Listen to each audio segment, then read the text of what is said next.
Hello दोस्तों, Rigveda institute में आप सभी का स्वागत है। आज इस वीडियो में हम सहायक कुल सचिव इकाई 7 का पार्ट 2 पढ़ेंगे।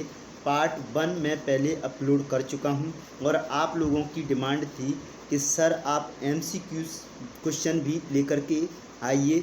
तो मैंने जो पार्ट 2 में जो टॉपिक तैयार किया है, शोध प्रकार एवं विधियाँ, ठीक है, शोध में नैतिकता जो टॉपिक है आपका, उससे रिलेटेड मैंने आपका एक अलग से वीडियो तैयार करके रखा है शोध से, जो MCQ बेस्ड है केवल और केवल, ठीक है, जिसको आपको मिलने वाला है, ठीक है, इसी वीडियो के साथ में मिल जाएगा, ठीक है।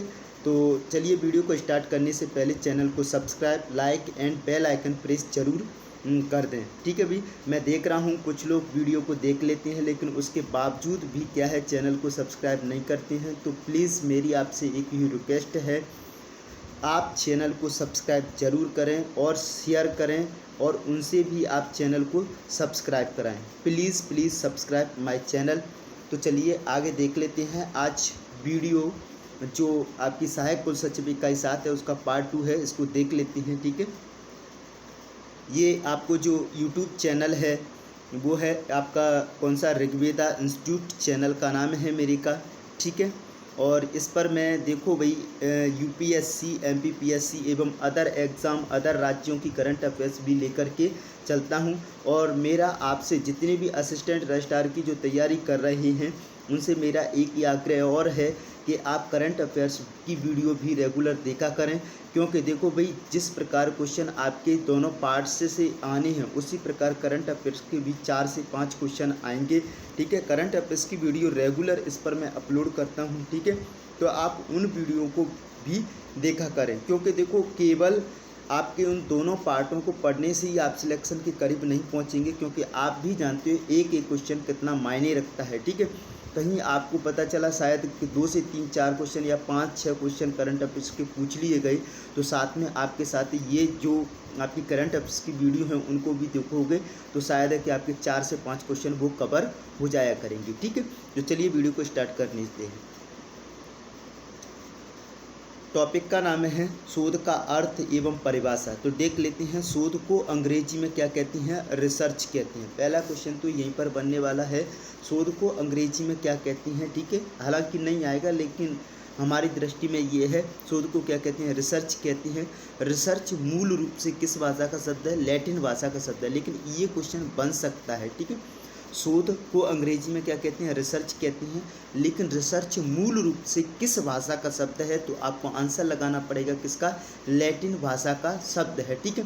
अब ये किन दो शब्दों से मिलकर बना है, तो री का मतलब होता है क्या, द्वारा, और सर्च अर्थात सर्च का मतलब होता है खोजना।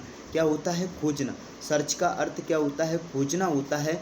इन दोनों शब्दों से मिलकर के ही क्या बना है, आपका रिसर्च यानी कि शोध बना हुआ है। आगे देख लेते हैं, वैज्ञानिक पद्धति द्वारा ज्ञान प्राप्त करने का निरंतर प्रयास ही क्या है, शोध है, ठीक है। ये बहुत महत्वपूर्ण हो जाता है। वैज्ञानिक पद्धति द्वारा ज्ञान प्राप्त करने का निरंतर प्रयास ही क्या कहलाता है, शोध कहलाता है। एक और बार परिभाषा देख लेते हैं, वैज्ञानिक पद्धति द्वारा ज्ञान प्राप्त करने का निरंतर प्रयास, वैज्ञानिक पद्धति द्वारा ज्ञान प्राप्त करने का निरंतर प्रयास ही क्या कहलाता है, शोध कहलाता है, ठीक है। आगे क्या है, परिभाषाएं दे रखी हैं और ये परिभाषाएं कुछ मेरी दृष्टि में से महत्वपूर्ण नहीं है, तो आपको मैं एक एक बार फिर भी दिखा देता हूँ, ठीक है। याद करना हो तो कर लीजिएगा, अदरवाइज़ इसको यहाँ पर स्किप कर दीजिएगा, ठीक है, क्योंकि बहुत ज़्यादा महत्वपूर्ण नहीं है और पहले भी इससे संबंधित कुछ पूछा भी नहीं गया है, ठीक है। फिर भी एक बार पढ़ लेते हैं हम, ठीक है।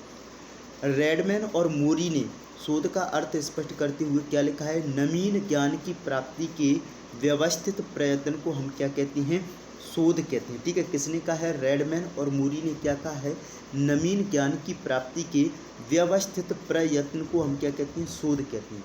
अगली परिभाषा है, advance learner dictionary of current English के अनुसार किसी भी ज्ञान की शाखा में नवीन तथ्यों की खोज। क्या, किसी भी ज्ञान, कोई भी ज्ञान हो उसकी शाखा में नवीन तथ्यों की खोज के लिए सावधानी पूर्वक किए गए अन्वेषण, अन्वेषण का मतलब खोज, या जांच पड़ताल को शोध की क्या दी जाती है, संज्ञा दी जाती है।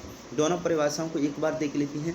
नवीन ज्ञान की प्राप्ति के लिए व्यवस्थित प्रयत्न को हम शोध कहते हैं। किसने कहा है? रेडमैन मूरी ने। किसने कहा है? रेडमैन और मूरी ने कहा है। ठीक है, अगली परिभाषा है advance learner dictionary of current English के अनुसार किसी भी ज्ञान की शाखा में नवीन तथ्यों की खोज के लिए सावधानी पूर्वक किए गए अन्वेषण या जांच पड़ताल की शोध की संज्ञा दी जाती है, को शोध की संज्ञा दी जाती है। ठीक है, आगे देख लेते हैं अगली परिभाषा स्पार और स्वेंसन के अनुसार। किसके अनुसार? स्पार और स्वेंसन के अनुसार। स्पार और स्वेंसन ने क्या कहा है? शोध को परिभाषित करते हुए अपनी पुस्तक में लिखा है कि कोई भी विद्वतापूर्ण शोध ही सत्य के लिए, तथ्यों के लिए, निश्चितताओं के लिए अन्वेषण है। ठीक है, किसे? हमें तथ्य प्राप्ति करने के लिए निश्चितता यानी कि आपको एकदम कॉन्फिडेंट लेवल को बढ़ाने के लिए और सत्य के लिए। ठीक है, क्या है? एक अन्वेषण है। क्या है? शोध क्या है? एक अन्वेषण है। ये किसने कहा है? स्पार और स्वेंसन ने कहा है। ठीक है, अगला है लुंडबर्ग ने शोध को परिभाषित करते हुए लिखा है कि शोध अवलोकित सामग्री का संभावित वर्गीकरण, साधारणीकरण एवं सत्यापन करते पर्याप्त कर्म विषयक और व्यवस्थित पद्धति है। ये किसने कहा है? लुंडबर्ग ने कहा है। ठीक है, आगे देख लेते हैं। शोध के अंतर्गत केवल नए सत्यों एवं सिद्धांतों की खोज ही नहीं, यानी कि क्या कह रहा है ये यहाँ पर? शोध के अंतर्गत केवल नए सत्यों एवं सिद्धांतों की खोज ही नहीं, अपितु पुराने सत्यों को नए ढंग से प्रस्तुत करना, पुराने सिद्धांतों को नवीन रूप में प्रदान करना, पुराने तथ्यों को नए तरीके से स्पष्टीकृत करते हुए उनके मध्य के अंतर संबंधों का विश्लेषण करना क्या है? शोध के अंतर्गत शामिल किया जाता है। ठीक है, एक बार और देख लेते हैं। शोध के अंतर्गत केवल नए सत्यों सिद्धांतों की खोज ही नहीं, अपितु पुराने सत्यों को नए ढंग से प्रस्तुत करना, पुराने सिद्धांतों को नवीन रूप प्रदान करना, पुराने तथ्यों को नए तरीके से स्पष्टीकृत करते हुए उनके मध्य के अंतर संबंधों का विश्लेषण करना क्या कहलाता है? शोध कहलाता है। ठीक है, अब शोध की क्या विशेषता है, क्या क्वालिटीज़ हैं, फीचर्स हैं, वो हम देख लेते हैं। ठीक है, शोध एक तर्कपूर्ण तथा वस्तुनिष्ठ प्रक्रिया है। ये आपका क्वेश्चन बनने वाला है। ठीक है, शोध कैसी प्रक्रिया है? तो एक तर्कपूर्ण और वस्तुनिष्ठ प्रक्रिया है। ठीक है, आगे देख लेते हैं। इससे प्राप्त निष्कर्ष तार्किक, यानी कि जो रिजल्ट निकलता है वो कैसा होता है? तार्किक तथा वास्तविक आंकड़ों पर आधारित होती हैं तथा व्यक्तिगत पक्षपात से क्या होती हैं? मुक्त होती हैं। ठीक है, यानी कि जितने भी जो निष्कर्ष निकलती हैं वो क्या है? व्यक्तिगत पक्षपात से क्या होती हैं? मुक्त होती हैं। और ये किसकी विशेषता है? शोध की। अगला है शोध द्वारा किसी नए तथ्य, सिद्धांत, विधि या वस्तु की खोज की जाती है अथवा किसी प्राचीन तथ्य, सिद्धांत, विधि या वस्तु को परिवर्तित किया जाता है। जैसे कि मान लीजिए किसी भी व्यक्ति ने क्या कोई खोज करके रखा है और उसमें कोई नया परिवर्तन कर दिया, और अब आप कैसे करोगे कोई नया परिवर्तन? तो भाई आप उस पर क्या करोगे? रिसर्च करोगे, शोध करोगे, तभी तो उसमें कोई ना कोई परिवर्तन कर पाओगे। अदरवाइज आप शोध ही नहीं करोगे तो परिवर्तन कैसे कर पाओगे? इसीलिए सबसे पहले किसी भी चीज़ में परिवर्तन लाने के लिए आपको क्या करना चाहिए? शोध करना चाहिए। ठीक है, कल हमारा शिक्षण अधिगम था, इसी चीज़ को लेकर के था। शिक्षण अधिगम में भी क्या होता है एक्चुअली में कि जब तक हम अपनी क्लास को लेने से पहले उस जो भी टास्क है उसको कंप्लीट तरीके से उस पर रिसर्च नहीं करेंगे तब तक हम अपनी क्लास को अच्छे से नहीं पढ़ा पाएंगे। वही चीज़ शोध कहता है कि अगर आपको कोई भी चीज़ है उसको परिवर्तित करना है तो आप पहले उसमें क्या कीजिए? रिसर्च कीजिए और गहराई से रिसर्च कीजिए, तभी आप उसमें क्या ला पाओगे? परिवर्तन या किसी परंपरा या जो अवधारणाएँ या पूर्व धारणाएँ होती हैं किसी व्यक्ति के प्रति, उनको क्या कर पाओगे? आप तोड़ पाओगे। पूर्व धारणाओं का मतलब यहाँ पर ये होता है कि पहले से सोची गई आपकी किसी व्यक्ति के बारे में सोचा गया एक विचार, किसी भी व्यक्ति, वस्तु, समाज ठीक है। जाति धर्म के बारे में एक सोचा गया विचार को हम क्या कहते हैं, पूर्व धारणा कहते हैं। जैसे कि मान लीजिए ये जो वैसे यहाँ पर मेरा किसी भी धर्म से कोई वास्तविक नाता नहीं है, ठीक है, क्योंकि किसी धर्म को मेरा ठेस पहुंचाना उद्देश्य नहीं है, फिर भी एक एग्जाम्पल के तौर पर मैं बताना चाह रहा हूँ। जैसे कि आपका एक मुस्लिम धर्म है या ईसाई धर्म है या हिंदू धर्म है, ठीक है, मान लीजिए उसमें कोई रूढ़ है तो उसके प्रति आपका पहले से ही है कि हिंदूवादी क्या होते हैं, बहुत रूढ़ ही लोग होते हैं, ठीक है, या मुस्लिम लोग क्या है, बहुत ज़्यादा क्या खाती हैं, मांस का सेवन करती हैं। तो ये हमने क्या बना दी है, पूर्व धारणाएँ बना दी हैं, लेकिन ऐसा वास्तविक रूप से नहीं होता है, ठीक है। इन्हें क्या कहते हैं, हम पूर्व धारणाएँ कहते हैं। बाकी किसी को भी अगर ठेस पहुंची हो तो मैं माफ़ी चाहता हूं, ठीक है। आगे चलते हैं हम। यह एक उद्देश्यपूर्ण बौद्धिक प्रक्रिया। दूसरा क्वेश्चन अभी हमने क्या देखा था कि शोध एक वस्तुनिष्ठ और तर्कपूर्ण प्रक्रिया है, ठीक है, वस्तुनिष्ठ और तार्किक प्रक्रिया है। दूसरा क्या है, शोध एक उद्देश्यपूर्ण बौद्धिक प्रक्रिया, यानी कि इसमें किसी न किसी उद्देश्य का क्या की जाती है, पूर्ति की जाती है। शोध हम क्यों करते हैं, रिसर्च क्यों करते हैं। जैसे कि कोरोना काल है, कोरोना काल में क्या हुआ है, लगातार कुछ नई नई वैक्सीन सामने आई आपके में, ठीक है। उनका उद्देश्य क्या था, भाई आपको कोरोना से बचाना ही तो था, ठीक है। और बौद्धिक मतलब उसमें इंटेलेक्चुअल का भी प्रयोग है, यानी कि आपने बुद्धि का भी प्रयोग किया था, ठीक है। और उसका बुद्धि के प्रयोग के माध्यम से आपका एक उद्देश्य को पूरा करना था। क्या उद्देश्य पूरा करना था, लोगों को कोरोना से बचाना था, ठीक है। तो ये कैसी प्रक्रिया है, एक उद्देश्यपूर्ण बौद्धिक प्रक्रिया भी है, क्या, शोध, ठीक है।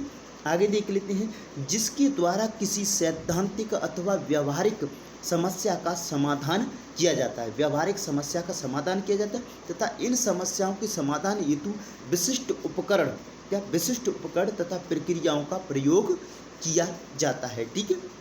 आगे देख लेते हैं।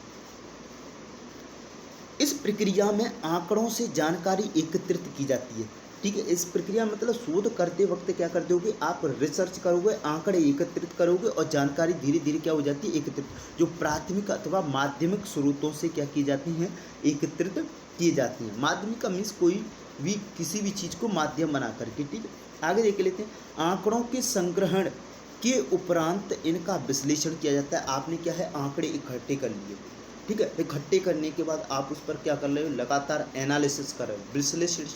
विश्लेषण मीन्स क्या, एनालिसिस कर रहे हो लगातार, और एनालिसिस करने के बाद आप कोई किसी न किसी निष्कर्ष पर जरूर पहुंचोगे, ठीक है। जिसके लिए कई परिकल्पना, हाइपोथेसिस, क्या, कई परिकल्पना हाइपोथेसिस का निर्माण एवं परीक्षण किया जाता है। हाइपोथेसिस यानी परिकल्पनाओं, यानी कि आप सोचते हैं कि मान लीजिए कोई भी चीज़ है, टास्क है आपके सामने, ठीक है, तो आप उसको कैसे सरल बना सकते हो, ये आप क्या है, लगातार परिकल्पनाएं करोगे, यानी कि हाइपोथेसिस का निर्माण एवं परीक्षण करोगे, तभी जाकर के आप क्या कर पाओगे, उसको परिवर्तित कर पाओगे या उसके बारे में खोज कर पाओगे किसी भी चीज़ के बारे में, ठीक है।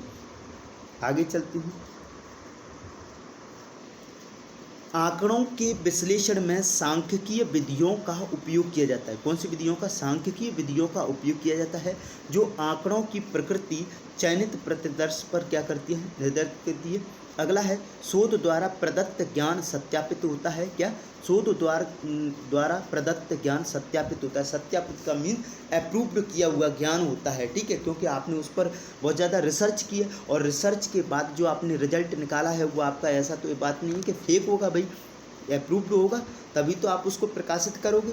तो शोध द्वारा प्रदत्त ज्ञान, यानी कि शोध के माध्यम से जब आप किसी को ज्ञान देते हो तो वो अप्रूव्ड ज्ञान होता है, यानी कि सत्यापित होता है, क्योंकि किया गया विश्लेषण नियंत्रित तथा वस्तुनिष्ठ होता है।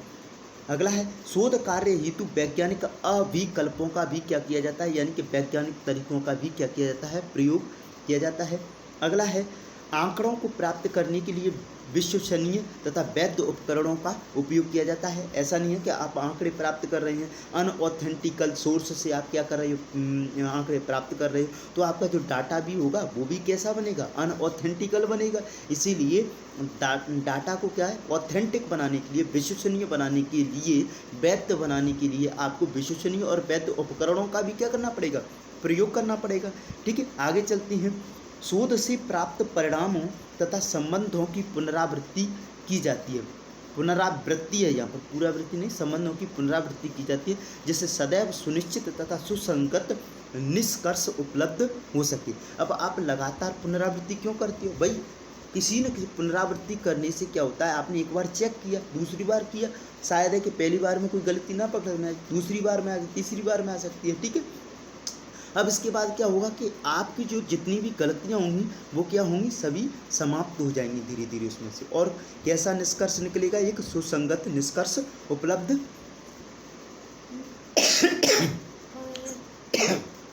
हो सके। सॉरी,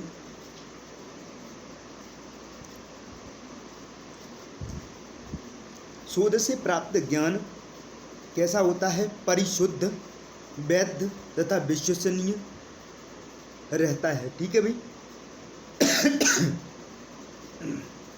सॉरी,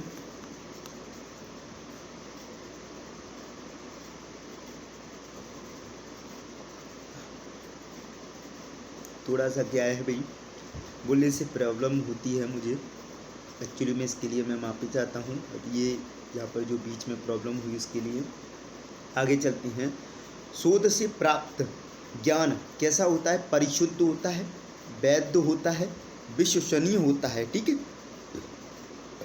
आगे चलते हैं।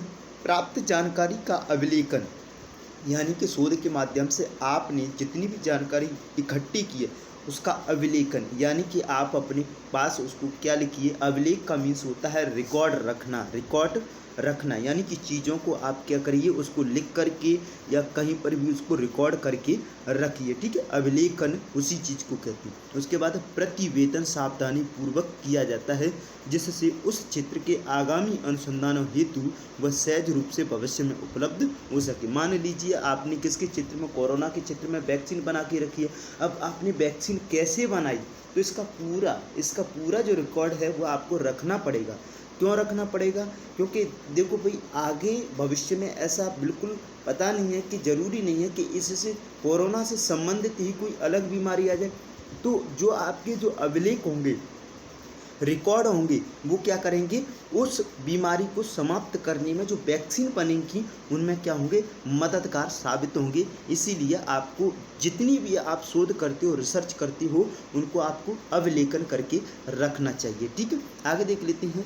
शोध के परिणामों का प्रकाशन इस दृष्टि से क्या रहता है, उत्तम रहता है, ठीक है। आप जो शोध के रिजल्ट निकालते हो उनका प्रकाशन करोगे तो वो दूसरों को क्या करेंगे, मददगार रहेंगे, ठीक है। इसीलिए आगे चलते हैं। शोध के प्रकार, ठीक है, किसके, शोध के प्रकार देख लेते हैं। सबसे पहला है कौन सा, ऐतिहासिक शोध विधि। कौन सी है, ऐतिहासिक शोध विधि। ऐतिहासिक शोध विधि में भविष्य को समझने के लिए भूतकाल से संबंधित समस्याओं का विश्लेषण किया जाता है, ठीक है। यानी कि अगर आपको भविष्य को समझना है तो उससे पहले आप किसको समझेंगे, भूतकाल को समझेंगे, ठीक है। किसको, भूतकाल को। और इसमें मदद कौन करेगा, ऐतिहासिक स्रोत आपकी मदद करेंगे। ऐतिहासिक शोध का संबंध ऐतिहासिक समस्याओं के वैज्ञानिक विश्लेषण से है, ठीक है। यानी ऐतिहासिक शोध का संबंध ऐतिहासिक समस्याओं के क्या है, वैज्ञानिक विश्लेषण से। यानी कि आप, ऐसा नहीं है कि जो परंपरा बनी चली आ रही है उसको आप मान लोगे, तो क्या करोगे, आप उसका वैज्ञानिक विश्लेषण कीजिए, तब आपको उसमें कुछ न कुछ परिवर्तन या उसका कोई वैज्ञानिक आधार है या नहीं भी है, ये सब आपको इसमें पता चलेगा। इसके विभिन्न चरण भूतकाल के संबंध में एक नई चुनौती पैदा करते हैं, जिसका संबंध वर्तमान और भविष्य से होता है, ठीक है। यानी कि प्राचीन समय में जो भी बातें लिखी गई हैं और वो क्या है, अनऑथेंटिक साबित हो जाती हैं वर्तमान समय में, तो ये क्या करती हैं, वर्तमान और भविष्य से आपके लिए क्या है, आप उन चीज़ों में क्या कर पाओगे, सुधार कर पाओगे, ठीक है। आगे चलते हैं। सॉरी। इसके द्वारा अतीत की सूचनाओं एवं सूचना सूत्रों के संबंध में प्रमाणों की वैधता का सावधानी पूर्वक क्या किया जाता है, परीक्षण किया जाता है। परीक्षण के लिए किए गए प्रमाणों की सावधानी पूर्वक क्या की जाती है, व्याख्या की जाती है। अगले देख लेते हैं आगे। सरल शब्दों में ऐतिहासिक शोध अतीत की घटनाओं विकास क्रमों का वैज्ञानिक अध्ययन अन्वेषण है। ठीक है, आगे और देख लेते हैं। सरल शब्द ऐतिहासिक शोध अतीत की घटनाओं विकास क्रमों का वैज्ञानिक अध्ययन एवं अन्वेषण है। ये बहुत महत्वपूर्ण हो जाता है। इसके अंतर्गत उन बातों नियमों की खोज की जाती है जिन्होंने वर्तमान को एक विशेष रूप प्रदान किया है। यानी कि पहले कहीं ना कहीं जैसे सिंधु घाटी सभ्यता है भाई, रही थी, क्यों रही थी, किस लिए रही थी, तो आप इसका वैज्ञानिक विश्लेषण करोगे तभी तो आप उनके बारे में नियम और जो भी बातें हैं उनकी क्या कर पाओगे, खोज कर पाओगे, और वो आपके वर्तमान में क्या उपयोगी है इस बात को भी महत्व मिलेगा। ठीक है, आगे चलते हैं। ऐतिहासिक शोध का महत्व। ठीक है, क्या ऐतिहासिक शोध का महत्व देख लेते हैं। ऐतिहासिक शोध किसी शोध समस्या का अध्ययन अतीत की घटनाओं के आधार पर करना जिससे यह पता चल सके कि समस्या का विकास किस प्रकार और क्यों हुआ है। ठीक है, ऐतिहासिक शोध कहलाता है क्या, किसी शोध समस्या का अध्ययन अतीत की घटनाओं के आधार पर करना जिससे यह पता चल सके कि समस्या का विकास किस प्रकार और क्यों हुआ है। ठीक है, अगर आप मान लीजिए अभी वर्तमान समय में आपको शोध के अध्ययन से कोई समस्या आ रही है तो आप उसको कहाँ रिलेट करोगे, अतीत की घटनाओं के आधार पर करोगे, जिससे आपको पता चलेगा कि ये विकास किस प्रकार और क्यों है। ठीक है, समस्या का विकास क्यों हुआ है, किस प्रकार हुआ है, तो इससे आपको ये पता कहाँ चलेगा, ऐतिहासिक शोध विधि में। ठीक है, वर्तमान का अतीत के आधार पर ज्ञान। ठीक है, अतीत के आधार पर आप क्या करोगे, वर्तमान में अपनी ज्ञान वर्धन कर सकते हो। जैसे ऐतिहासिक शोध के आधार पर सामाजिक मूल्य, यानी कि प्राचीन समय में कैसे थे, अब कैसे, अभिवृत्ति यानी लोगों को सोचने की जो शक्ति होती है वो, व्यवहार प्रतिमान यानी कि व्यवहार कौन कौन से व्यवहार थे का अध्ययन करके इनसे संबंधित समस्याओं के उद्गम और विकास के बारे में ज्ञात किया जा सकता है। ठीक है, आगे चलते हैं। परिवर्तन की प्रकृति के बारे में जानने में सहायक। ऐतिहासिक शोध विधि किसमें होती है, परिवर्तन की प्रकृति के बारे में जानने में सहायक। जैसे सामाजिक परिवर्तन, सांस्कृतिक परिवर्तन, औद्योगिकीकरण, नगरीकरण से संबंधित समस्याओं के परिवर्तन की प्रकृति को ऐतिहासिक शोध के प्रयोग द्वारा समझा जा सकता है। पहले मानव किस प्रकार के कपड़े पहनता था, किस प्रकार की समाज थी, किस प्रकार औद्योगिकरण होता था, नगरीकरण होता था, ये सब आपको क्या है, पहले प्राचीन अतीत की घटनाओं का वर्णन करोगे तभी तो आपको पता चलेगा कि कितने परिवर्तन हुए या कितने नहीं परिवर्तन हुए। ठीक है, आगे देख लेते हैं। अतीत के प्रभाव का मूल्यांकन। ठीक है, अतीत के प्रभाव का मूल्यांकन किसमें करते हैं, ऐतिहासिक शोध विधि में। यानी कि अतीत का प्रभाव कितना पड़ा है, तो व्यवहार परक विज्ञानों में कई समस्याओं का क्रमिक विकास हुआ है। इन समस्याओं पर अतीत के प्रभाव को ऐतिहासिक शोध विधि द्वारा क्या है, समझा जा सकता है। ठीक है, आगे चलते हैं। व्यावहारिक उपयोगिता। ऐतिहासिक शोध विधि की क्या है, व्यावहारिक उपयोगिता भी। शोधकर्ता द्वारा किसी नई योजना के क्रियान्वयन हेतु वह ऐतिहासिक शोध द्वारा अतीत में इस योजना से संबंधित त्रुटियों को वर्तमान में सुधार कर योजना को अधिक प्रभावी ढंग से लागू करने का प्रयास कर सकता है। मान लीजिए आपने MPPSC असिस्टेंट रजिस्ट्रार का ही एग्जाम दिया हो 2018 में। ठीक है, अब आप क्या करोगे, अब आप देने वाले हो फिर से एग्जाम। ठीक है, तो आप सीख कहाँ से लोगे, तो 2018 के एग्जाम का आप अध्ययन करोगे और उसमें देखोगे कि मेरी गलतियाँ किस पार्ट में या किस टॉपिक को लेकर के सबसे अधिक रही थी। तो उनका अध्ययन, विश्लेषण, शोध करने के पश्चात आप जो भावी वर्तमान में योजना बनाओगे, आप अपने एग्जाम को लेकर के वो एक बेहतर योजना बना पाओगे और शायद है कि आप सफलता भी प्राप्त कर पाओ। ठीक है, तो इस प्रकार इनका क्या होता है, ऐतिहासिक शोध विधि का महत्वपूर्ण उपयोग होता है। ठीक है, अब ऐतिहासिक शोध विधि की सीमाएं यानी कि लिमिटेशंस ऑफ द रिसर्च, वो हिस्टोरिकल रिसर्च। ठीक है, तो आगे देख लेते हैं क्या है।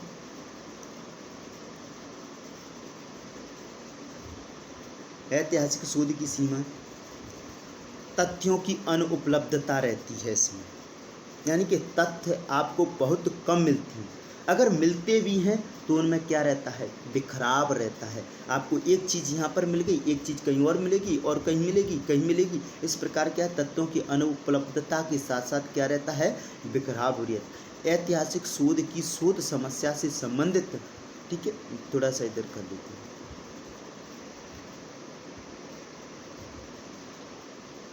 शोध समस्या से संबंधित साक्ष्य या तथ्य एक स्थान पर प्राप्त नहीं होते। इसके लिए शोधकर्ता को कई संस्थाओं और पुस्तकालयों का संदर्भ लेना होता है। कभी कभी समस्या से संबंधित पुस्तकें, लेख, शोध पत्र, पत्रिकाएं बहुत पुराने होने पर इसके कुछ भाग क्या हो जाती हैं, नष्ट हो जाने के कारण आंशिक रूप से ही क्या हो पाती हैं, अनुपलब्ध से। अब जैसे कि वर्तमान समय में कुछ किताबें बहुत सारी पुरानी हैं तो क्या हो चुकी हैं, पुरानी हो चुकी हैं, तो उनके कुछ भाग क्या हो गए, नष्ट हो गए हैं। अब नष्ट हो गए हैं तो आपको क्या है, आंशिक रूप से ही उसके बारे में जानकारी मिल पाएगी। ठीक है, आगे चलती हैं। दूसरा पॉइंट, दूसरी सीमा क्या है इसकी। ठीक है, दूसरी सीमा है तथ्यों का त्रुटिपूर्ण रख रखाव। पुस्तकालयों, अनेक संस्थाओं में कभी प्रलेख क्रम में नहीं होती है। क्या होता है कि जो पुस्तकालय होती हैं, ठीक है, उन पर क्या होता है, जो रख रखाव होता है ना उनका, तो वो एक क्रम में नहीं होता है। मान लीजिए मॉडर्न हिस्ट्री, मिडेवल हिस्ट्री आपकी, और आपकी जो एंसेंट हिस्ट्री होती है, तो क्या कर दिया आपने कि पहले तो रख दिया मॉडर्न को, फिर रख दिया मिडेवल को, सबसे ऊपर रख दिया आपने क्या कहती हैं, एंशियंट को। ठीक है, या किसी को आप पढ़ा रहे हो तो पहले मॉडर्न को पढ़ा दिया आपने, फिर मिडेवल को पढ़ाया, फिर एंशियंट को पढ़ाया, तो उसको कहीं ना कहीं समझने में प्रॉब्लम होगी भाई। इसी प्रकार चीज़ों को आपको किस प्रकार रखना है, पुस्तकालयों में एक क्रम से रखना है। ठीक है, तथ्यों की वस्तुनिष्ठता। ऐतिहासिक शोध में तथ्यों और साक्ष्यों का संग्रह अध्ययनकर्ता के पक्षपातों, अभिवृत्तियों, मतों, व्यक्तिगत विचारधाराओं से क्या होती है, प्रभावित होती है, जिससे परिणामों की विश्वसनीयता और वैधता संदिग्ध रहती है। यहाँ पर एक लिखा है व्यक्तिगत विचारधाराओं, अभिवृत्तियों, मतों, अध्ययनकर्ता के पक्षपातों, यानी कि कोई जब उसके बारे में रिसर्च करता है तो वो क्या कर देता है, कहीं ना कहीं पक्षपात कर देता है। जैसे कि मान लीजिए आजकल जाति का प्रभाव पड़ रहा लोगों पर, तो वो क्या करेंगे, उस चीज़ को वहाँ से हटा देंगे। ठीक है, और कुछ नई चीज़ जोड़ करके उसको लिख देंगे, तो इससे क्या हो जाएगी, विश्वसनीयता कम हो जाएगी, वैधता भी संदिग्ध रहती है इतिहास में। ठीक है, और आप जानते भी हो इतिहास एक ऐसा सब्जेक्ट है जिसको बहुत बार चुनौतियाँ भी मिलती हैं। ठीक है, आगे चलती हैं। सीमित उपयोग। ऐतिहासिक शोध का प्रयोग उन्हीं समस्याओं के अध्ययन में हो सकता है जिनकी ऐतिहासिक पृष्ठभूमि से संबंधित प्रलेख, पांडुलिपियाँ अथवा आंकड़े या तथ्यों से संबंधित सामग्री उपलब्ध है। यानी कि सीमित उपयोग ऐतिहासिक शोध का प्रयोग कहाँ पर कर सकती हैं, उन्हीं समस्याओं के अध्ययन में कर सकती हैं हम जिन समस्याओं से संबंधित हमारे पास प्रलेख उपस्थित हैं या किताबें उपस्थित हैं। उन्हीं समस्याओं के बारे में हम ऐतिहासिक शोध विधि का क्या कर सकते हैं, प्रयोग कर सकते हैं। दूसरी है आपकी कौन सी, वर्णनात्मक शोध विधि। ऐतिहासिक शोध विधि कंप्लीट होती है, उसके बाद है वर्णनात्मक शोध विधि, देख लेती हैं। वर्णनात्मक शोध वर्तमान परिस्थितियों, विश्वासों, विचारधाराओं, अभिवृत्तियों का वर्णन एवं विश्लेषण करता है। वर्णनात्मक शोध क्या है, वर्तमान में जितनी भी परिस्थितियाँ, विश्वास, विचारधाराएं, अभिवृत्तियाँ जो भी मौजूद हैं उनका क्या करता है, विश्लेषण करता है। कौन, वर्णनात्मक शोध। वर्णनात्मक शोध का मुख्य उद्देश्य क्या है, वर्तमान दशाओं, क्रियाओं, अभिवृत्तियों तथा स्थिति के विषय में ज्ञान प्राप्त करना है। वर्णनात्मक शोधकर्ता समस्या से संबंधित केवल तथ्यों को एकत्रित ही नहीं करता, बल्कि वह समस्या से संबंधित विभिन्न चरों में आपसी संबंध भी ढूंढने का प्रयास करता है। ये बहुत महत्वपूर्ण है। वर्णनात्मक शोध विधि किससे संबंधित है, वर्तमान से संबंधित है। ठीक है, आगे चलती हैं। वर्णनात्मक शोध विधि को निम्नलिखित 3 मुख्य भागों में वर्गीकृत किया जा सकता है। नंबर 1 है सर्वेक्षण अध्ययन। अब सर्वेक्षण अध्ययन के द्वारा हम निम्न प्रकार की सूचनाएं क्या कर सकती हैं, प्राप्त करने का प्रयास करती हैं। ठीक है, जैसे वर्तमान स्तर का निर्धारण, यानी कि वर्तमान में कैसा लेवल है, इसका हम क्या कर सकते हैं, निर्धारण कर सकते हैं वर्णन के माध्यम से। ठीक है, वर्तमान स्तर और मान्य स्तर में तुलना कर सकती हैं। मान्य स्तर की मतलब लोगों के द्वारा जो मानी गई चीज़ें हैं और वर्तमान में क्या चीज़ें प्रचलित हैं उनकी हम क्या कर सकते हैं, तुलना कर सकते हैं। वर्तमान स्तर का विकास कर सकती हैं हम। ठीक है, एवं उसे प्राप्त कर सकती हैं। सर्वेक्षण अध्ययन अनेक प्रकार का हो सकता है। अब क्या है, जैसे कि देखिए, कार्य विश्लेषण, कार्य का विश्लेषण करना, प्रलेखी विश्लेषण, यानी कि क्रम से जो चीज़ें रखी गई हैं उनका क्या कर सकती हो, विश्लेषण कर सकती हो। जैसे मान लीजिए क्रम में वर्तमान समय में कोई भी चीज़ क्या है, क्रम में उल्टे सीधे क्रम में पढ़ाई जाती है, तो आप उसको क्या कर सकते हो, अध्ययन करके एक प्रलेखी विश्लेषण यानी कि उसको क्रम में लगा सकती हो। जनमत सर्वेक्षण यानी कि लोगों के मत का क्या कर सकती हो, अध्ययन कर सकती हो। समुदाय सर्वेक्षण यानी कि कौन कौन से समुदाय मौजूद हैं और उन समुदायों की क्या विचारधारा हैं, क्या परंपरा हैं, क्या ट्रेडिशंस हैं, ठीक है, उनके बारे में पता कर सकते हो वर्णनात्मक शोध विधि के द्वारा। ठीक है, अंतर संबंधों का अध्ययन, दूसरा प्रकार क्या है, अंतर संबंधों का अध्ययन भी कर सकते हो किसके द्वारा, वर्णनात्मक शोध विधि के द्वारा। देख लेते हैं क्या होता है। इसमें शोधकर्ता केवल वर्तमान स्थिति का ही सर्वेक्षण नहीं करता, ठीक है, किसमें अंतर संबंधों के अध्ययन नहीं करता, बल्कि उन तत्वों को ढूंढने का भी प्रयास करता है जो घटनाओं से संबंधित हों, ठीक है। अंतर संबंध यानी कि कोरिलेशन बिठाता है इसमें, ठीक है। अगला है व्यक्ति अध्ययन यानी केस स्टडी। इसके अंतर्गत किसी सामाजिक इकाई, एक व्यक्ति, परिवार, समूह, सामाजिक संस्था अथवा समुदाय का गहन अध्ययन किया जाता है, ठीक है। समुदाय का क्या किया जाता है, गहन अध्ययन किया जाता है। अब अगला है कौन सा, तुलनात्मक अध्ययन। ये सब वर्णनात्मक विधि के अध्ययन चल रहे हैं। तुलनात्मक अध्ययन यानी कि आप क्या कर सकती हो, वर्तमान और प्राचीन व्यवहार में क्या कर सकती हो, तुलना कर सकती हो, परिस्थितियों का तुलना कर सकती हो, विशेष व्यवहारों की तुलना कर सकती हो, ट्रेडिशंस की तुलनाएं कर सकती हो इस तुलनात्मक अध्ययन में। अगला है आपका कौन सा, सह संबंधात्मक अध्ययन, ठीक है, कोरिलेशन स्टडी। यह दो या दो से अधिक चरों, घटनाओं या वस्तुओं के पारस्परिक संबंध के अध्ययन से संबंधित है। उदाहरण के तौर पर हम देख सकते हैं क्या, उदाहरण के रूप में यदि शोधकर्ता बालक के पोषण और शारीरिक विकास के संबंध का अध्ययन करना चाहता है तो वह सह संबंध शोध का प्रयोग करेगा। तो बहुत महत्वपूर्ण हो जाता है कि यदि कोई शोधकर्ता बालक के पोषण और शारीरिक विकास के संबंध का अध्ययन करना चाहता है तो किस का अध्ययन करेगा, तो तुलनात्मक अध्ययन करेगा वो, ठीक है। अगला है विकासात्मक अध्ययन यानी कि किस प्रकार चीज़ों का विकास। तो विकासात्मक अध्ययन वर्तमान स्थिति और पारस्परिक संबंध के साथ यह भी स्पष्ट करता है कि समय के साथ इनमें क्या परिवर्तन आए हैं। इनके अंतर्गत शोधकर्ता लंबे समय तक चरों के विकास का क्या करते हैं, अध्ययन करते हैं। अगला है अनुदैर्ध्य अध्ययन, लॉन्गिट्यूडिनल स्टडी।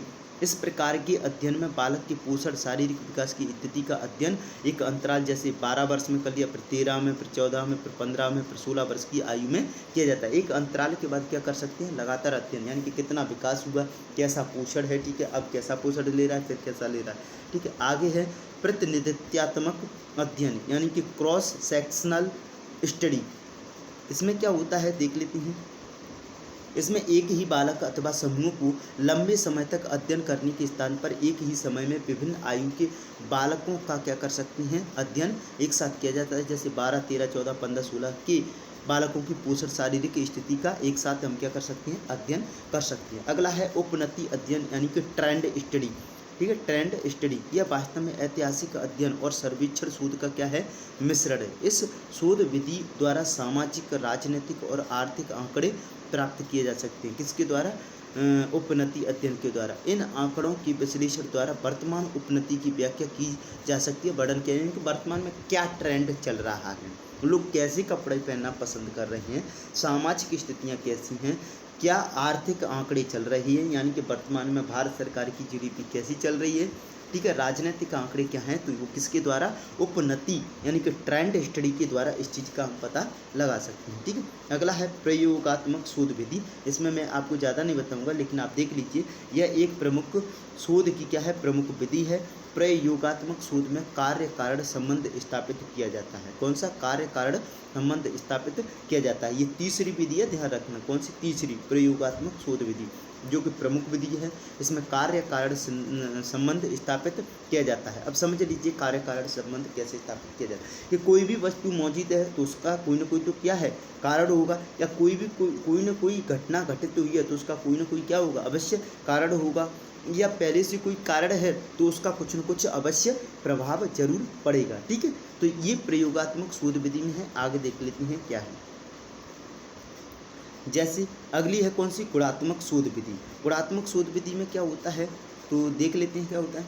इस शोध विधि में चरों को उनके गुणों के आधार पर विश्लेषण किया जाता है। गुणात्मक का मीन्स क्या हो जाता है कि व्यक्ति में लगातार उसकी क्वालिटीज़ का किस प्रकार गुना हो रहा है, पहले कितनी थी अब कितनी। तो गुणात्मक से तात्पर्य गैर संख्यात्मक आंकड़ों का संग्रहण या ग्राफ। गैर संख्यात्मक यानी कि इसमें संख्याएं नहीं आएंगी, इसमें क्या रहेगा, व्यक्ति पे कितना सुधार हुआ, इस चीज़ का क्या किया जाता है, अध्ययन किया जाता है। और आंकड़ों के स्रोत की विशेषताओं पर आधारित स्पष्टीकरण होता है। गुणात्मक शोध की क्या विशेषता होती है, तो गुणात्मक शोध का केंद्र बिंदु विशिष्ट परिस्थिति, संस्थाएं, समुदाय या मानव समूह से होता है। अभी मैंने बताया था इसमें मानव की समस्याओं का अध्ययन पहले कितना था, अब कितनी समस्याएं रह गई, तो उसकी कितनी, यानी कि उसमें कितनी वृद्धि हुई, गुणात्मक हुआ, ठीक है, इस चीज़ का पता चलता है, ठीक है। आगे देख लेते हैं और क्या है, यह मात्रात्मक प्राप्तांकों, मापन, सांख्यिकीय विश्लेषण के स्थान पर निहित कारणों, व्याख्याओं और निहित अर्थों पर क्या देता है? बल देता है। यह संरचित उपकरणों के स्थान पर व्यक्तिगत अनुभवों को बल देता है। इस विधि में प्रतिदर्श संख्या कम होती है। इसमें संगठनात्मक प्रक्रियाओं का क्या किया जाता है? अध्ययन किया जाता है। ठीक है, ये आपकी क्या हो गई? विधियाँ हो गई। अब आपका इस टॉपिक का शोध से संबंध, रिसर्च एथिक्स यानी कि शोध नैतिकता का हम क्या करेंगे? अध्ययन करेंगे, जो कि छोटा फॉन्ट है और आपको आराम से पढ़ना पड़ेगा। ठीक है, तो देख लेते हैं। डॉग परेशान करने लगा है। ठीक है, तो थोड़ा सा आपको सहन करना पड़ेगा। देख लेते हैं शोध नैतिकता यानी कि रिसर्च एथिक्स क्या है। रिसर्च एथिक्स नैतिकता का एक ऐसा क्षेत्र है जो वैज्ञानिक सिद्धांतों को क्या करता है? लागू करने के लिए काम करता है। सामान्य तौर पर नैतिकता का क्षेत्र आमतौर पर इस बात से अधिक संबंधित है कि क्या सही है और क्या गलत है। यानी कि सीधी भाषा, इसकी परिभाषा ये है कि नैतिकता व्यक्ति को ये सिखाती है कि क्या चीज़ सही है और क्या उसके लिए गलत है। ठीक है, ये कौन सिखाता है? नैतिकता सिखाती है। ठीक है, अब शोध नैतिकता क्या होती है, तो ये इसमें बहुत बेहतरीन तरीके से समझाया गया है, जो मैं आपको समझाने की कोशिश करता हूँ। ठीक है, जैसा कि हम जानते हैं कि अनुसंधान किसी भी क्षेत्र में ज्ञान की खोज करना, विधिवत विश्लेषण करना होता है। वैज्ञानिक अनुसंधान में वैज्ञानिक विधि का सहारा लेते हुए जिज्ञासा या समाधान करने की क्या की जाती है? कोशिश की जाती है। आगे देख लेते हैं। अनुसंधान या शोध को यदि हम परिमार्जित करना चाहें, परिमार्जित का मतलब होता है उसको अच्छा निखार देना चाहें, बढ़ाना चाहें, अपने ज्ञान को करना चाहें, तो हम कह सकते हैं कि following the pathways so way by the predecessor। ठीक है, जो हमारे पहले शोधकर्ता थे, आगे देखिए, पहले शोधकर्ता थे, उन्होंने हमें जो रास्ता दिखाया उसको फॉलो करना या फिर कुछ नया करना। ठीक है, आगे चलते हैं। हम यूँ भी कह सकते हैं कि testing the relevance of existing theory, challenging the existing pathways.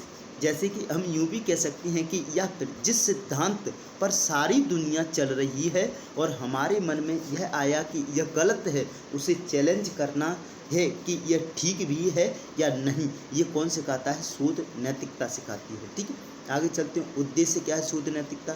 शोध की नैतिकता सदैव ही संदेह से परी होनी चाहिए। यानी कि जो शोध की जो आपकी मॉरलिटी है ना, वो संदेह से परी होनी चाहिए, दूर होनी। शोध में नैतिकता और सत्य के प्रति निष्ठा आवश्यक है। ठीक है, शोध में नैतिकता के साथ साथ सत्य और प्रति निष्ठा होनी चाहिए। ठीक है, किसी दूसरे की भाषा, विचार, उपाय, शैली का अधिकांशतः नकल करते हुए अपनी मौलिक कृति के रूप में प्रकाशित करना साहित्यिक चोरी है। यानी कि आपने किसी के डाटा को चोरी करके और फिर बुक छाप के निकालना, वो क्या है? एक तरीके से मॉरलिटी हिस्ट्रिकल थीफ है। यानी कि आपकी एक तरीके से क्या है? साहित्यिक चोरी है। इस अध्ययन का एकमात्र उद्देश्य यही है कि अकादमिक सत्य, निष्ठा, साहित्यिक चोरी की रोकथाम के लिए बनाए गए कानून को प्रत्येक शोधार्थी एवं शिक्षक को समझना चाहिए। ये शिक्षक की भी रिस्पॉन्सिबिलिटी है कि भाई आप किसी दूसरे के डाटा को चोरी करके फिर आप उन चीज़ों को क्या है? बगैर उसमें परिमार्जित किए हुए पढ़ाते हो। परिमार्जित मतलब उसमें कुछ भी बढ़ोतरी नहीं करते, जैसा का तैसा पढ़ाते हो, तो ये क्या है? एक तरीके से चोरी कहलाएगी। ठीक है, आगे चलते हैं। जैसे सारी दुनिया में कहा जाता है कि पृथ्वी सूर्य के चारों ओर घूमती है और अपने अक्ष पर भी घूमती है, यह सबसे पहले किसने बताया? तो सब कहेंगे कोपरनिकस ने। ठीक है, क्या कहेंगे? सब कहेंगे किसने? कोपरनिकस ने। अब कोपरनिकस दुनिया में कब आया था? 400 से लेकर के 450 वर्ष पहले। लेकिन कोपरनिकस के जन्म के ठीक 1000 वर्ष पूर्व, सोचो कितना, 1000 वर्ष पूर्व भारतीय महर्षियों ने यह बात पूरी बता दी थी कि पृथ्वी सूर्य के चारों ओर घूमती है और अपने अक्ष पर, अंश पर क्या है? घूमती है। लेकिन पता है जो भारतीय लोगों की जो ट्रेंड है वो क्या है? अपनी बातों को या अपने तथ्यों को महत्व न देकर दूसरों की बातों या तथ्यों पर अधिक विश्वास करना। इसीलिए क्या है?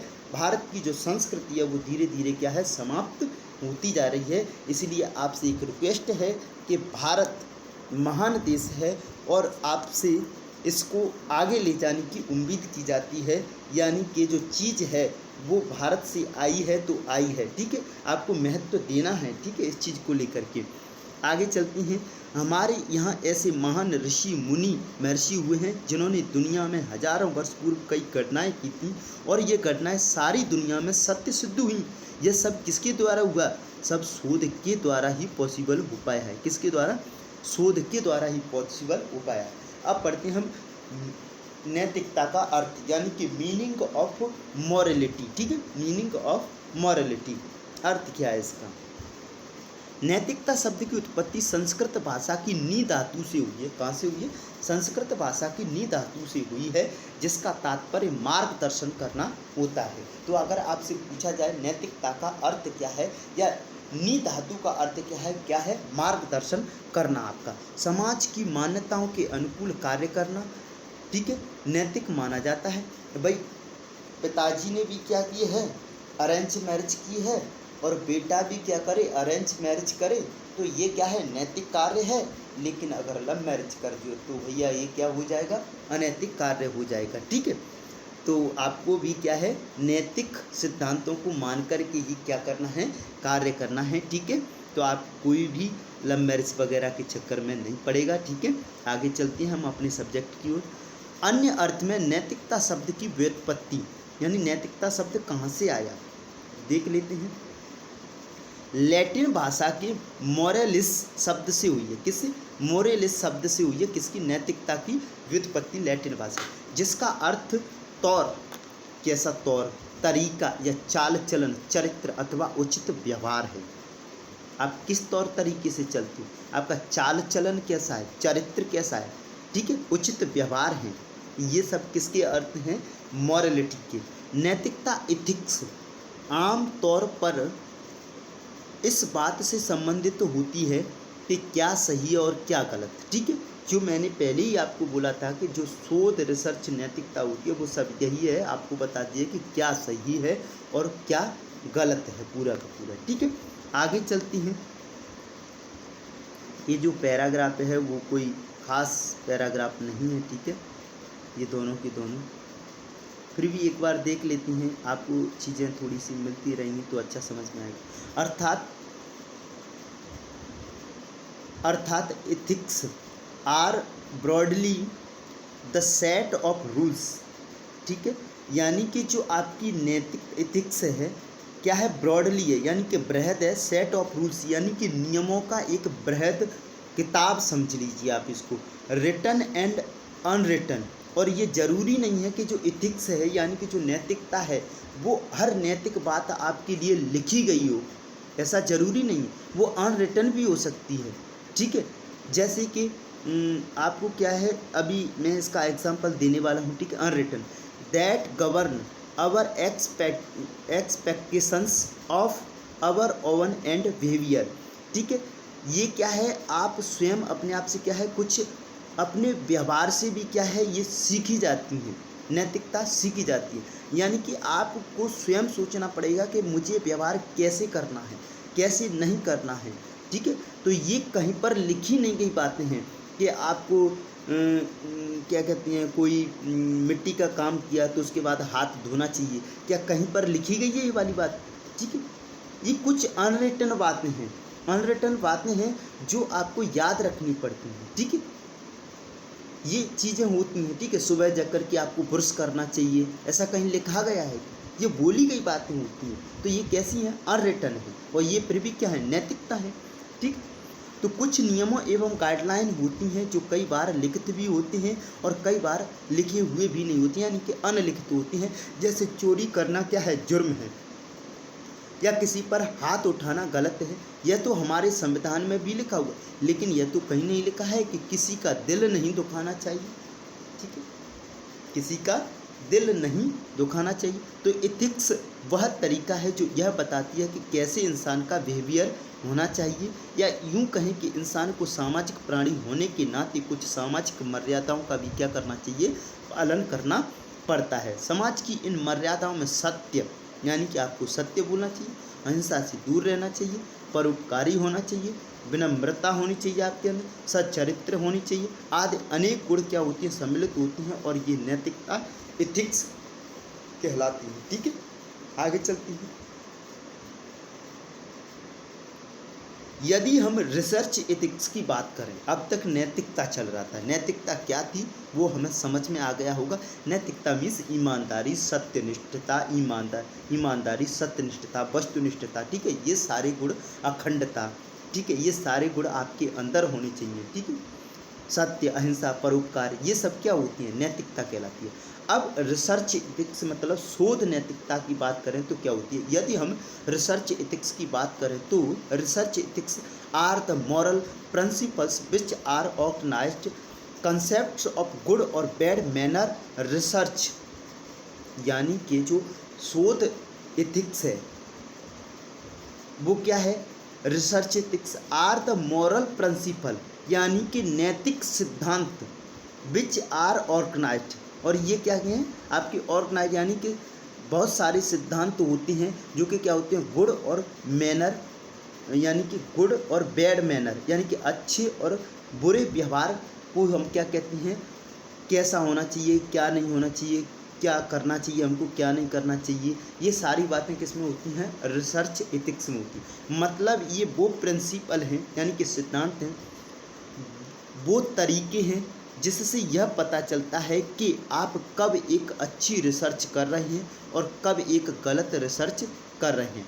बेसिकली कोई रिसर्च अच्छी है या गलत, वो किस तरह से पता चलेगी कि उसने कितने नियम फॉलो किए हैं, जो रिसर्च एथिक्स है। यह नई यानी सेट ऑफ द रूल्स है, यानी कि क्या है, नियमों का एक संग्रह है जो हमें यह बताती हैं कि रिसर्च में क्या क्या अलाउड है और क्या क्या नहीं अलाउड है। ठीक है, रिसर्च एथिक्स एक तरह की गाइडलाइन है, यानी कि शोध नैतिकता क्या है, एक तरह की गाइडलाइन है। ठीक है, जो हमें यह बताती है कि किस तरह हाई क्वालिटी की रिसर्च की जाती है, हमें अपनी रिसर्च की रिस्पॉन्सिबली फार्म में करने के लिए क्या कोड ऑफ कंडक्ट अपनाने होंगे, वह हमें रिसर्च से पता चलता है। देख लेते हैं, वर्तमान का भी दिया है। जैसे वर्तमान काल में अभी क्या निकल के गया था, कोरोना काल चल नहीं रहा है, एक्चुअली में निकल चुका है। जब से प्रारंभ हुआ तभी से कोविड-19 के संक्रमण को रोकने के लिए 175 से अधिक वैक्सीन विकास के विभिन्न चरणों से गुजर रही है। कुछ तो बाजार में आ भी गई हैं और कुछ अभी भी पाइपलाइन यानी कि लाइन में खड़ी हुई हैं। इसका कारण यह भी है कि रिसर्च एथिक्स के अनुसार किसी भी वैक्सीन को रोल आउट करने के लिए लाइसेंस प्राप्त करने से पहले विभिन्न परीक्षणों से गुजरना पड़ता है। रोल आउट का मीन्स अपनी योग्यता दिखाने के लिए, ठीक है, गुजरना होता है। जैसे वैक्सीन के लिए आपको 3 फेज से गुजरना पड़ता है, phase 1, phase 2, phase 3।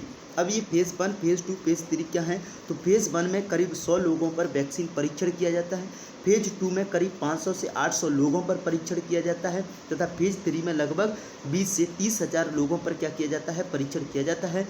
International commodity की यह गाइडलाइंस है कि जब तक कोई तीनों फेज़ पास नहीं करेगा उसे मान्यता नहीं दी जा सकती है कि वैक्सीन सुरक्षित है या नहीं। ठीक है, आगे चलती है, उसका इस्तेमाल किया जा सकता है या नहीं किया जा सकता। अगर ऐसा नहीं किया जाता तो यह रिसर्च एथिक्स का क्या है, उल्लंघन है। ठीक है, मान लीजिए उल्लंघन कैसे हो जाएगा, मान लीजिए वैक्सीन तैयार की गई और डायरेक्ट लोगों को लगाने के लिए बाजार में ठूंस दी गई, भर दी गई, लो लगाइए, ठूंसते चलिए आप, ठूंसते चलिए।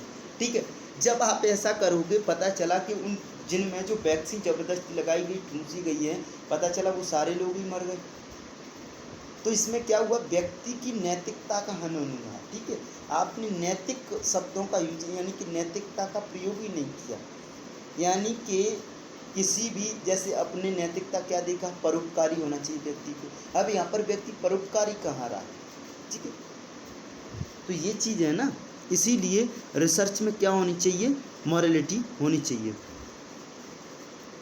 देख लेते हैं आगे और एथिक्स फॉलो करना बहुत ज़रूरी होता है। ठीक है, क्योंकि वही बताता है कि आपकी रिसर्च कितनी उच्च क्वालिटी की है, ठीक है। फेज़ 1 से गुजरी, 2 से गुजरी, 3 से गुजरी, भाई आपने ये असिस्टेंट परीक्षा पास भी कर ली, चलो ठीक है।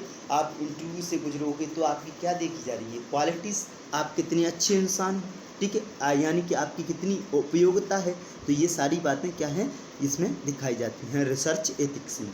रिसर्च एथिक्स को और अच्छे से जानने के लिए हम यह कह सकते हैं कि research ethics is a set of guideline, यानी कि क्या है, जो शोध नैतिकता है वो क्या है, बहुत सारी गाइडलाइनों का एक संग्रह है।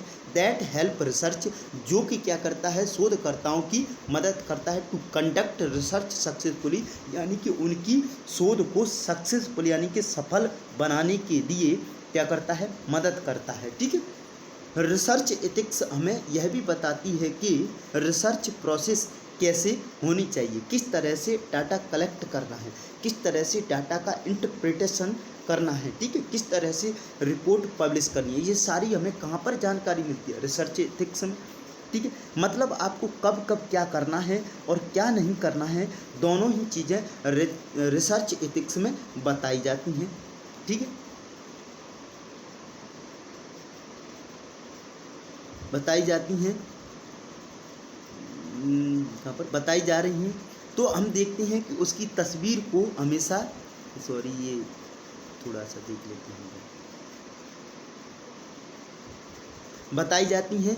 जैसे हम किसी न्यूज़ चैनल पर न्यूज़ देखते हैं और उससे किसी व्यक्ति की हत्या की न्यूज़ बताई जा रही है, तो हम देखते हैं कि उसकी तस्वीर को हमेशा झिलमिलाते हुए दिखाया जाता है, पूरी तस्वीर नहीं दिखाई जाती है। यह गाइडलाइन के तहत किया जाता है कि कोई इंसान यह सब देखकर विचलित ना हो जाए। इन सब चीज़ों से बचाने के लिए क्या है, ये गाइडलाइन रहती हैं। शोध में नैतिक दृष्टि से कई सावधानियां रखी जानी चाहिए, जो कि निम्नलिखित हैं, ठीक है, देख लेते हैं। ईमानदारी होनी चाहिए व्यक्ति के अंदर, ठीक है। अखंडता यानी कि इंटीग्रिटी होना चाहिए। अखंडता का मीन्स क्या होता है, शोध से संबंधित किए गए अपने वादों एवं अनुबंधों का पालन करना चाहिए। ईमानदारी के साथ शोध कार्य करना चाहिए तथा विचारों एवं कार्यों को स्थिरता हेतु सदैव प्रयासरत रहना चाहिए, ठीक है। अगर अगला है आपका केयरफुलनेस यानी कि सतर्कता, यानी कि आपको क्या है, शोध करते वक्त बिल्कुल मैं आपको अपनी भाषा में समझाने की कोशिश करता हूँ। सतर्कता का मीन्स ये है कि आप रिसर्च कर रहे हो तो आप क्या क्या उसमें कौन कौन से रासायनिक तत्वों का एक दूसरे में मिक्सर कर रहे हो, कौन कौन सी चीज़ों को मिला रहे हो, किस मात्रा में ले रहे हो, ठीक है, ताकि उसमें क्वालिटी पैदा हो सके। तो इन चीज़ों को क्या करोगे, आप एक क्रम में नोट कर लोगे, ठीक है। जैसे आप किसी भी चीज़ का क्या है, जैसे मान लीजिए आप किसी स्कूल टीचर हैं, तो स्कूल टीचर में आप क्या है, प्रिंसिपल हो, आप क्या कर रहे हो, रिजल्ट बनवा रहे हो सभी क्लासों का। तो सबसे पहले क्या करोगे, क्लास के नाम बांटोगे, ठीक है। क्लास के नाम बांटने के बाद बच्चों के नाम लिखोगे,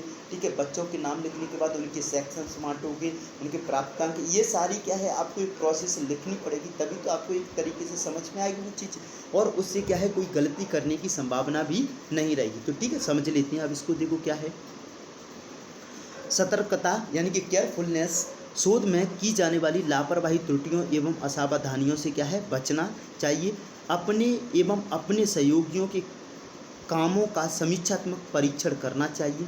संपूर्ण शोध प्रक्रिया का ठीक प्रकार से रिकॉर्ड रखना चाहिए, अर्थात सामग्री संकलन, शोध प्रचारणा तथा एजेंसियों या जर्नलों से पत्राचार सुरक्षित रखना चाहिए। इसमें शोध में सतर्कता यानी कि केयरफुलनेस बनी रहती है। अगला है खुलापन। खुलापन का मीन्स होता है ओपननेस। ओपननेस का मीन्स होता है यहाँ पर कि आप जो भी रिसर्च कर रहे हो उसको आप क्या है, प्रकाशित करोगे, लोगों को बताओगे। तो आप जिस चीज़ के बारे में रिसर्च कर रहे हो, आपको क्या है, जो लोग होंगे आपकी उन बातों पर क्या करेंगे, गौर करेंगे, और गौर करने के बाद उसका विश्लेषण करेंगे, और विश्लेषण करने से आपकी उन कई बातों पर क्या करेंगे, विश्वास करेंगे, और इनसे क्या आएगी, ओपननेस आएगी, ठीक है। बौद्धिक संपदा का सम्मान करना। बौद्धिक संपदा का मीन्स होता है इंटेलेक्चुअल प्रॉपर्टी राइट। क्या, इंटेलेक्चुअल प्रॉपर्टी राइट, ठीक है। यानी कि आपने अपनी बुद्धि से जो भी चीज़ें खोज की हैं उनका क्या करना है, सम्मान यानी कि लाइसेंस प्राप्त करना चाहिए। तो शोधकर्ता को लाइसेंस, पेटेंट एवं सर्वाधिकार, कॉपीराइट का आदर करना चाहिए, ठीक है।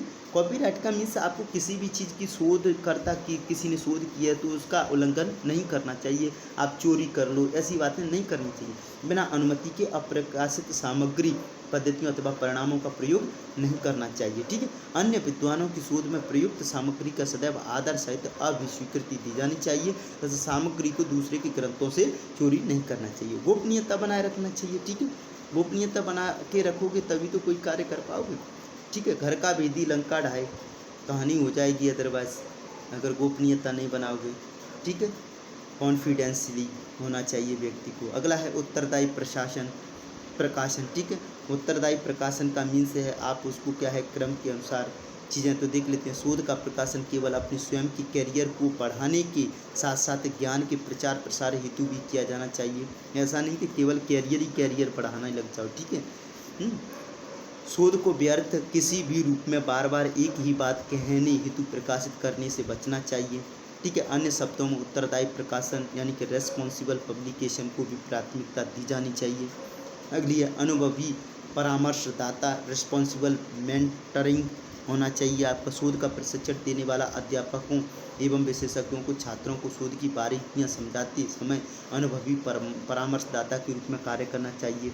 ठीक है, और ये आपका क्या है समाप्त हो जाता है टॉपिक के बाद में मैं आपसे एक ही रिक्वेस्ट करूँगा, please subscribe my channel, please subscribe my channel and share करें, लाइक करें और ऑल नोटिफिकेशन बेल आइकन को प्रेस करें ताकि मैं जितनी भी वीडियो इस असिस्टेंट रजिस्ट्रार के लिए अपलोड करूं आपको लगातार मिलती रहें। ठीक है, और आप लोगों के लिए एक और खुशखबरी है साथ में ही इस वीडियो की आपको ऑब्जेक्टिव भी मिलेगी। ठीक है, साथ में ऑब्जेक्टिव भी मिलेगी। तो आप इस वीडियो को देखने के बाद पूरा रीडिंग करने के बाद उस ऑब्जेक्टिव को लगाइएगा और जितने ईमानदारी से आप क्वेश्चन बना पाओ उतनी आप मुझे कमेंट बॉक्स में कमेंट प्लीज़ ज़रूर करना आपने कितने क्वेश्चन बना पाए। ठीक है, तो उससे क्या लगेगा कि हाँ वाकई में आप पढ़ रहे हो और मुझे भी आपके लिए मेहनत करने में क्या आएगा, मज़ा आएगा। ठीक है, क्योंकि देखो भाई आप मेहनत करोगे तो मैं भी मेहनत करूँगा, अदरवाइज़ आप मेहनत नहीं करेंगे तो मैं भी मेहनत नहीं करूँगा, ये ध्यान रखना। ठीक है, ये हमेशा क्या है जैसे शिक्षक और टीचर होती हैं, जब टीचर शिक्षक और टीचर एक ही होती है, जो छात्र और शिक्षक होती हैं तो छात्र जब मेहनत करता है तभी अध्यापक मेहनत करता है, अदरवाइज मेहनत नहीं होती है। ठीक है, और इसी प्रकार मैं इस वीडियो को यानी कि असिस्टेंट रजिस्ट्रार के पार्ट बी के सिलेबस को कराने के लिए प्रतिबद्ध हूँ। मैं आपके लिए लगातार ये वीडियो लाते रहूँगा, लेकिन मेरा अंत में यही कहना है कि चैनल को सब्सक्राइब आप ज़रूर करें, क्योंकि कुछ लोग वीडियो पढ़ने के बाद या अध्ययन करने के बाद सब्सक्राइब नहीं करती हैं, क्योंकि आपके एक सब्सक्राइब से मुझे बहुत अधिक खुशी होती है। ठीक है, और आपका कुछ ऐसा नहीं है कि उसमें पैसा लगती हो, कुछ भी लगता हो, तो प्लीज़ चैनल को सब्सक्राइब ज़रूर करना। क्योंकि देखो अगर मैं आपके लिए मेहनत कर रहा हूँ केवल एक सब्सक्राइब और आपकी जो मेरे प्रति जो अटेंशन है वो प्राप्त करने के लिए मैं आपके लिए मेहनत कर रहा हूँ कि वाकई में आप पढ़ रहे हो। ठीक है, और मैं आशा करता हूँ कि आप रेगुलर इन वीडियो का अध्ययन करके सफल हों। ठीक है, और अपने माता पिता का नाम रोशन करें, साथ में अपनी आपकी जो अचीवमेंट गोल है वो भी अपनी प्राप्त करें। वीडियो देखने के लिए धन्यवाद। जय हिंद, जय भारत। ठीक है, पूरी एनर्जी के साथ आप पढ़ते रहिए, यही मैं आपसे आशा करता हूँ। ठीक है भाई।